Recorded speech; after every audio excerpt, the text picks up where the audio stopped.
രാവിലെ തന്നെ ഒരു ലിപ്സ്റ്റിക്കും കൈ പിടിച്ചിരിപ്പുണ്ട് ലിയോണ്. ഇതെന്നെ ലിയോണേ കയ്യിലെന്താ ഉള്ളത്? എടുത്ത് വെക്കേ. ഒന്ന് നോക്കിക്കേ.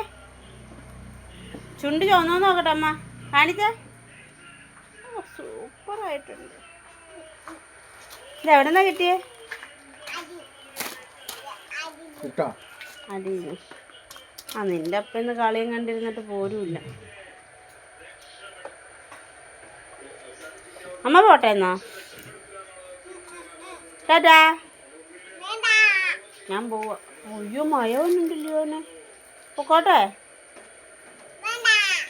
ദോശ കഴിച്ചാ?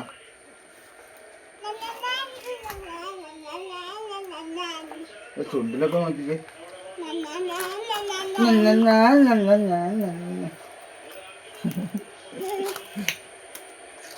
എന്നാ അടിച്ചില്ലേ? ഞാൻ പോകട്ടല്ലേ ആണ്. ടാറ്റ വന്നേ. ടാറ്റ. Okay by.